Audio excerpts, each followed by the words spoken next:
तो चलिए इसमें देखते हैं। 10th साइंस है, चैप्टर 10 है। एनसीईआरटी बुक के पेज नंबर 170 में एक्सरसाइज के क्वेश्चन दिए हुए हैं, ठीक है। और पूरा थ्योरी पढ़ने के बाद किस पैटर्न में क्वेश्चन एग्जाम में आते हैं वो इससे भी हम समझेंगे, क्योंकि क्वेश्चन बाहर के साथ साथ अंदर से भी पूछे जाते हैं, इसलिए थ्योरी पर भी ध्यान देना है, इसी का भरोसे नहीं रहना है। सबसे ज़रूरी है कि आपका कॉन्सेप्ट क्लियर होना चाहिए कि किस बात में टॉपिक पर ये चैप्टर है।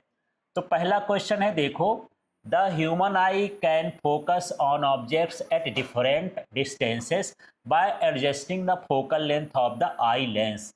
This is due to the, इसमें क्या ऑप्शन है, क्या सही है? एकोमोडेशन, इसको बोलते हैं पावर ऑफ एकोमोडेशन। कभी कभी ऑप्शन में भी पूछ दिया, कभी कभी उधर डेफिनीशन में भी पूछ देता है, तो बड़ी अच्छी बात है कि डेफिनीशन आपको इसी से मिल जाएगी।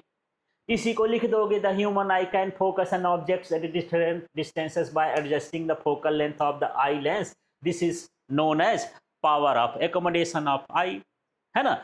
ऐसे लिख सकते हो, तो ऐसा भी आ जाता है, तो क्रॉस क्वेश्चन भी आ जाते हैं, इसलिए ध्यान देना है। सेकेंड क्वेश्चन देखिए, the human I forms the image of an object at. तो ह्यूमन आई जो है ऑब्जेक्ट का इमेज कहाँ पर बनाती है? तो यहाँ पर देखो, कॉर्निया, आइरिस, प्यूपल, और सही ऑप्शन इसमें क्या है? रेटिना है। नेक्स्ट क्वेश्चन देखिए, the least distance of distinct vision for a young adult with normal vision is about, है ना। एक जो नियर पॉइंट होता है, least distance of distinct vision होती है, उसकी वैल्यू कितनी होती है? अब मीटर में भी दिया है, 2.5 सेंटीमीटर दिया है। देखो 2.5 सब में 25 है, पॉइंट लगा के कुछ। हाँ, अब यहाँ पर ये 25 हम देखेंगे तो कंफ्यूजन हो जाएगा। हाँ, लेकिन यूनिट भी तो देखना है। 25 कभी कभी जल्दी जल्दी में ऐसा भी हो जाता है। हाँ, तो ये हो जाएगा 25 सेंटीमीटर। हम देखें, हाँ यार 25, इसी को टिक करके आ गए। बाद में देखें इसमें मीटर लिखा था, इसलिए यहाँ पर आपको ध्यान देना है। तो कभी कभी ऐसे है, जल्दबाजी में सरल सवाल भी आपको कठिन लगने लगते हैं। अब इसके बाद इस क्वेश्चन को देखिए आप, 4 नंबर का क्वेश्चन है, the change in focal length of an eye lens is caused by the action of. अब हम यहाँ तो हाँ पढ़ लिए हैं कि लेंस है, उसकी फोकल लेंथ चेंज होती है, पर उसको चेंज करने वाला, लेंस को इधर उधर हटाने वाला क्या होता है? कौन एक्शन करता है? सिलियरी मसल्स करती, ठीक है। अब यहाँ तो ये ऑब्जेक्टिव टाइप के क्वेश्चंस थे, कोई जरूरी नहीं कि एग्जाम में ऑब्जेक्टिव ही आ जाए, आपको 1 वर्ड आंसर में पूछ देगा, the change in the focal length of an eye lens is caused by the action of which type of muscles.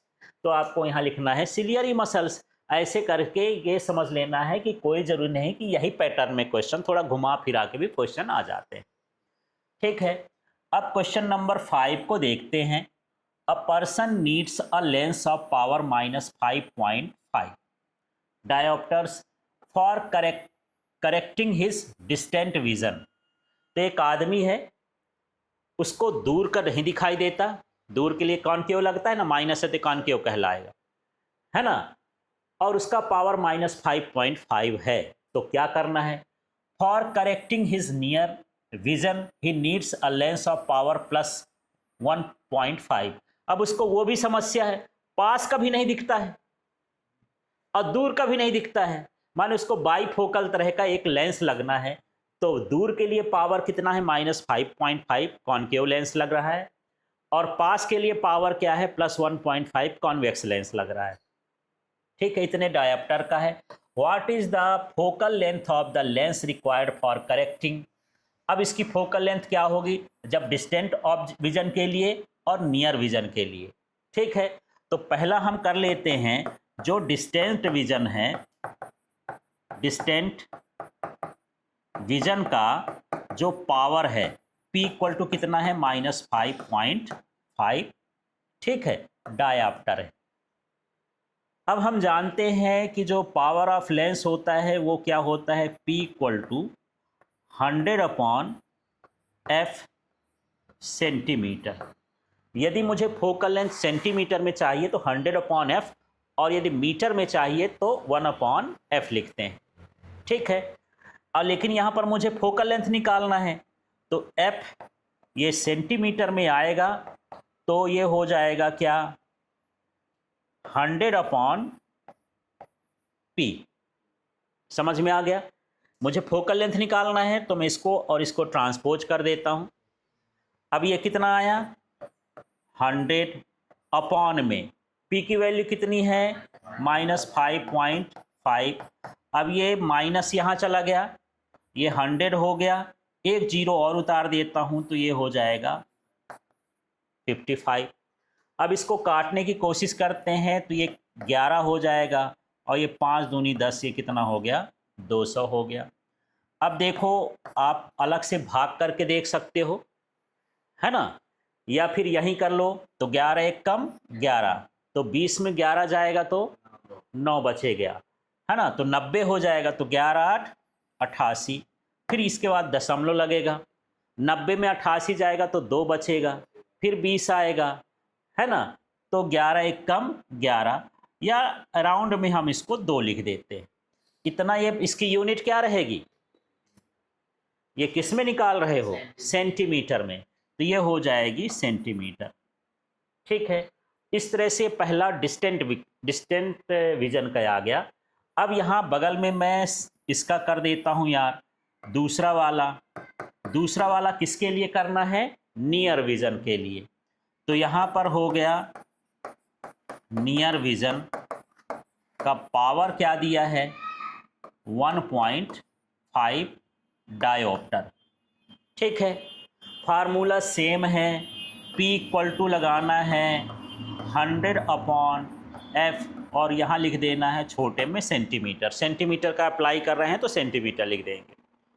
ठीक है, या फिर आप ऐसा भी कर सकते हो कि 1/F लिखोगे, मीटर में लिख लोगे, फिर उसको 100 का मल्टीप्लाई करके बाद में सेंटीमीटर में बदल लेना।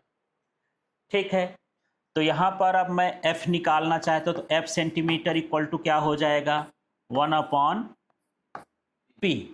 तो ये हो जाएगा नहीं 100/P ना, इसको हम ट्रांसपोज कर रहे हैं तो 100 और P की वैल्यू बताओ तो 1.5।